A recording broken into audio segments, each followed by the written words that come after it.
tema que ha tenido bastante repercusión en los medios por la gravedad son los incendios en la provincia del Chubut, en la zona del Parque Nacional Los Alerces y zonas aledañas, sí, pero no fue solo ahí. Los incendios en el Parque Nacional Los Alerces comenzaron entre 6 y 7 de diciembre, nos informa Nicolás Palacios, de profesión fotoperiodista, que trabajó para varias empresas y como particular interesado, ya que vive en Esquel. Nicolás nos dice que todo se inició, no fue un atentado, todo se inició por un nuevo fenómeno en la zona, las tormentas eléctricas que advierten sobre el cambio climático. O sea, antes no había tormentas eléctricas y ahora hay tormentas eléctricas, y este incendio se inició por una tormenta eléctrica. Después lo explica bien ahora Nicolás. Cayeron varios rayos y uno de ellos en el brazo sur del lago Menéndez. Unos días después, en la primera quincena de diciembre, gente que trabaja en una empresa de turismo denunció que por la mañana vieron una niebla y sintieron olor a humo, pero no vieron ningún foco. También recibieron una denuncia del lado chileno que se avista un punto caliente, pero tardaron unos días en dar con el foco, que era todavía chico. Así se eleva una columna de humo en un lugar difícil de acceso, porque es una zona intangible del Parque Nacional al que se llega solamente por lancha. Y tiene una pendiente muy pronunciada, es como un paredón bastante tupido y alto. Llegar llevó varios días. Este fue el comienzo del incendio, cuando no se sabía cómo iba a terminar. Otro de los focos, el cercano a la localidad de Puerto Patriada, cerca de Cholila, sí, fue intencional, pero hasta ahora no se pudo conocer a los responsables. Para profundizar en los detalles de este grave hecho que asola a la provincia... Está en pleno desarrollo. De Chubut, dije bien. Vamos a escuchar los audios que nos mandó Nicolás Palacios. Adelante. Bueno, eso se trabajó varios días, no había mucha información, parques nacionales con sus falencias en comunicación y en llegada a los vecinos y todo, no informaron mucho sobre el tema. ¿Qué pasó? Estuvieron como más de 15, 20 días trabajando ahí, hasta que tuvimos una semana de calores muy extremos, también otro dato para tener en cuestiones climáticas acá en Patagonia, semanas de 35 grados y semanas completas, que eso tampoco es muy común en la zona, más una sequía extrema que tenemos del invierno anterior, que no cayó nieve en la zona. Otro dato más en cuestiones climáticas, ya son 3 importantes, en los cambios que estamos sufriendo en esta zona. Y bueno, todo ese combo y el cambio de vientos, más las altas temperaturas y la sequía, produjo una explosión del incendio ese. Explosión se llama, o nube, tiene un nombre más técnico, no quiero decir mal, pero creo que es convectiva, que es cuando el incendio se va, explota, y eso trae, empieza a tener un avance muy, muy rápido, y empieza a sufrir las consecuencias de los vientos y demás, que vuelan pavesas, se llama, que son partes prendidas, y va quemando a largas distancias del lugar. Eso como para empezar técnicamente, ¿no? Cuando el incendio explota, siempre hablando del brazo sur del lago Menéndez, ¿no?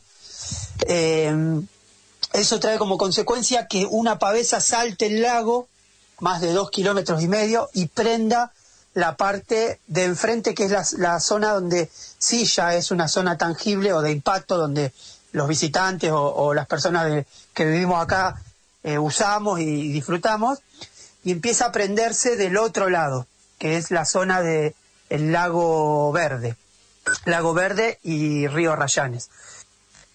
Y ahí ya el incendio se desmadró, porque avanzó sobre la ladera de un cerro para el norte, avanzó para enfrente. Bueno, ahí fue que se desmadró todo, ya había pasado como un mes de que había iniciado el fuego. Ahí viene la parte más grave, porque ahí hay población, hay camping, emprendimientos turísticos y todo, que fue lo que se trató de preservar a la gente y a las casas, y no son muchas familias las que viven, pero sí hay población. Y bueno, y todos estos emprendimientos turísticos. Pero bueno, el fuego avanzó muy rápido, se fue para la parte de arriba de las montañas, difícil acceso, difícil combatirlo. Empezaron a trabajar los medios aéreos, llegaron 2 aviones, 2 helicópteros, pero ya esto se había ido de las manos. Ahí a mí me tocó estar trabajando en la zona, yo soy fotoperiodista, así que me tocó estar desde adentro trabajando, y me tocó entrevistar a pobladores, y dentro de parques nacionales todos los pobladores tienen una asociación civil, que son una asociación civil justamente de pobladores rurales dentro del Parque Nacional o dentro de la reserva de Parque Nacional. Hay que destacar que Parque Nacional fue declarado Patrimonio de la Humanidad por la UNESCO en el año 2013. Tenemos un árbol de 2.600 años que es un alerce. Todo eso fue declarado Patrimonio de la Humanidad por resguardo a este árbol. Bueno, todos estos pobladores que se nuclean en la asociación civil hicieron una denuncia, primero pública y después en la justicia federal, contra parques nacionales por inoperancia, por falta de protocolos, por abandono no me sale la palabra ahora, pero tiene que ver con no, en verdad no es la palabra abandono, sino falta de prevención en los suelos, teniendo en cuenta esta sequía, teniendo en cuenta lo peligroso que podía ser y lo que se esperaba ya para este verano. Y bueno, todas esas cosas las fueron juntando, hicieron una denuncia penal que ya está en la justicia federal, y eso hizo que Parques Nacionales desde Nación remueva toda su cúpula, sacaran al intendente, sacaran a la jefa de guardaparques y se reestructure todo. Bueno, hubo mucha discusión también de la desinformación de Parques Nacionales, no dejaba entrar a los medios, no nos dejaba entrar a trabajar. Bueno, nada, hubo bastantes problemas con eso. ¿Por qué cuento esto? Porque después de removida un mes después, ¿no?, de removida la cúpula, el intendente y guardaparques y demás, el día de hoy Guardaparques saca un informe diario, Parques Nacional, perdón, saca un informe diario. Parques Nacionales permite entrar a la prensa ciertos días organizados. Parques Nacionales está modificando una de las cosas que se quejaban la gente que habita dentro del parque, es que Parques Nacionales le limita un montón la extracción de leña, la limpieza del bosque para evitar posibles incendios. Bueno, se están modificando esas cosas. O sea, después de que pasó el desastre de 2 meses de fuego, Parques Nacionales escuchó a los vecinos y empezó a modificar un poco todo eso. Ya es tarde, porque ahora se quemaron 40.000 hectáreas dentro del parque, pero bueno, es lo que sucede. Eso todo hablo del incendio dentro de Parques Nacionales, que tenía varias cabezas, porque el fuego se fue desparramando por varios lados.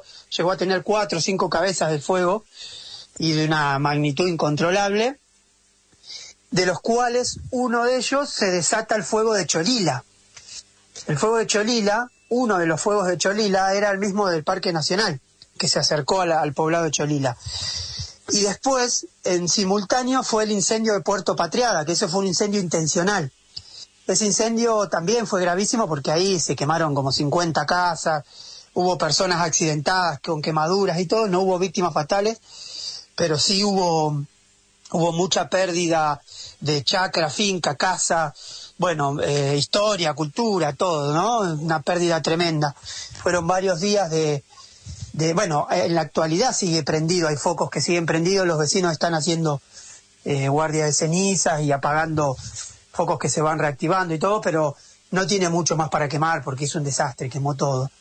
Lo que es Epuyén, la parte del balcón, el Coihue, camino a Maitén, entre el Hoyo y Epuyén, la zona de las fincas abajo, quemó todo, eso se quemó todo, no quedó nada.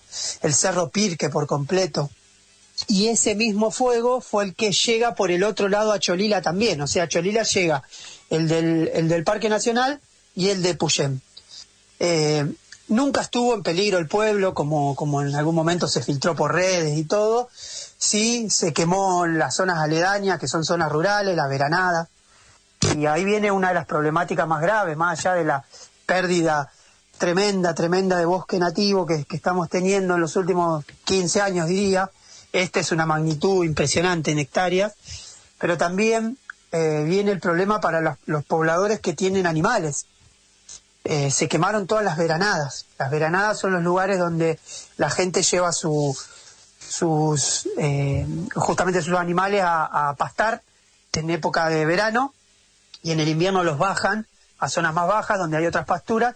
Bueno, todo lo que es veranada se quemó todo, que es la parte más alta.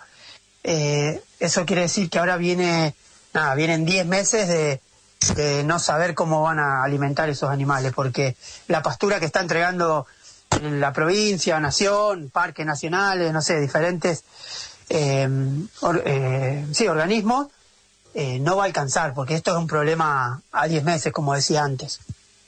Hoy la actualidad del incendio hoy es bastante esperanzadora, porque hubo una ventana de buen clima. O sea, buen clima quiere decir bajas temperaturas, alto índice de humedad y algunos días de llovizna. No alcanzó la lluvia para apagar, pero ayudó. Eso permitió que los bomberos, las brigadas y toda la gente que está trabajando, que es mucha, pueda trabajar adelante del incendio, ¿no? Y no ir atrás del fuego, sino adelante y haciendo fajas, metiendo maquinaria grande donde se pueda. Y nada, va bastante encaminado. Se esperan días de calor, pero está como bastante avanzado el control, ¿no? Entre comillas. Una cosa es controlado, otra cosa es extinguido. Hasta ahora se lo llama como controlado, porque no está en ese descontrol que sí tuvimos cuando explotó.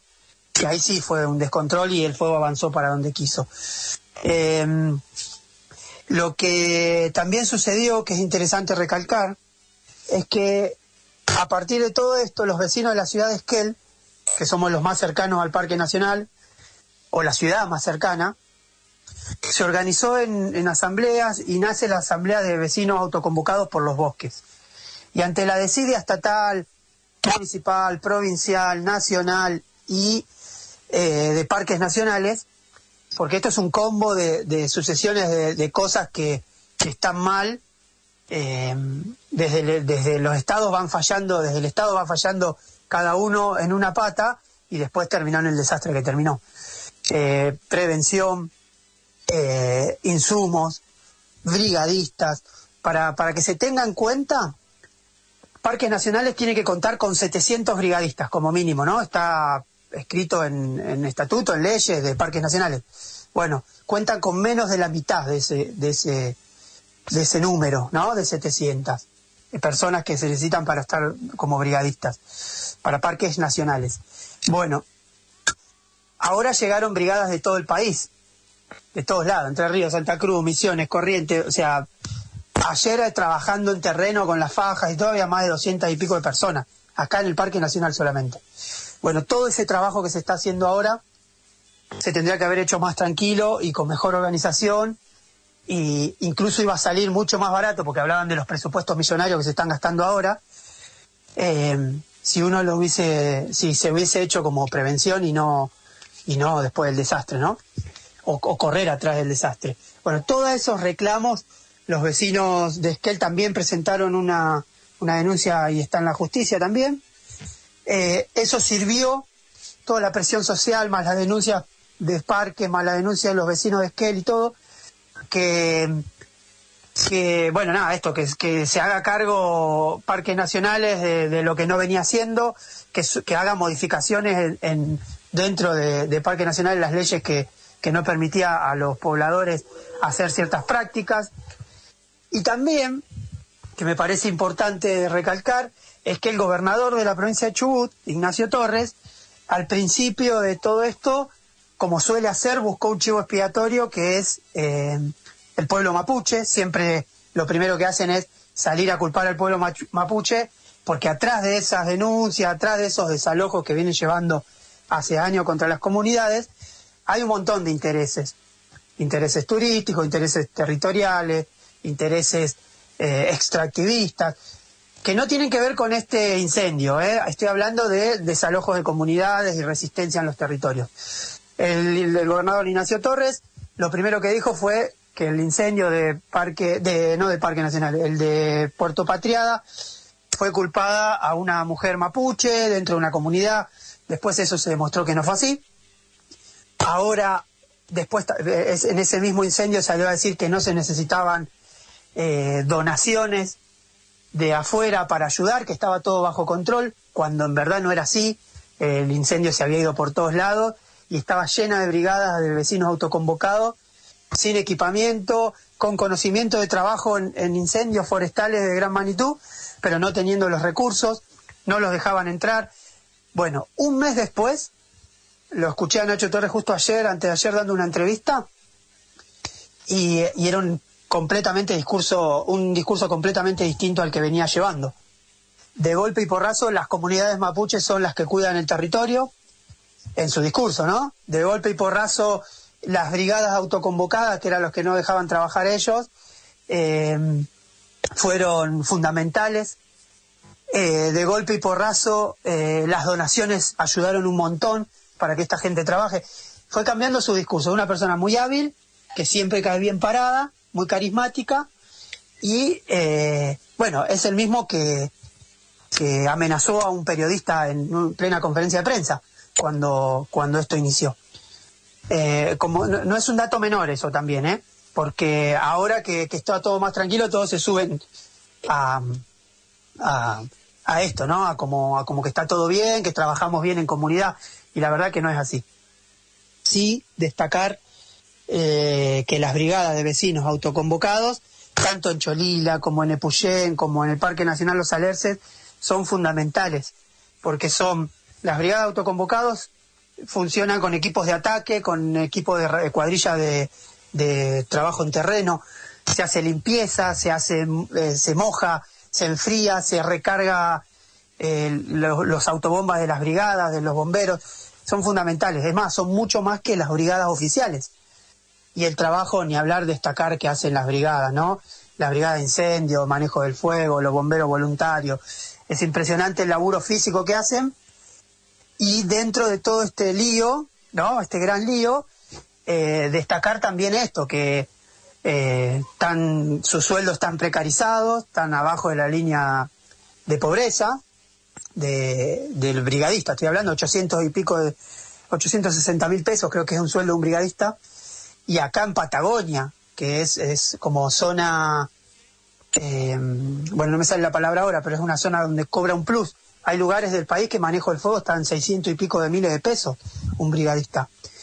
Falta de insumos, falta de brigadistas, justamente.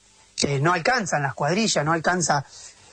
Bueno, todo eso se da también dentro de este desastre ambiental, de esta catástrofe.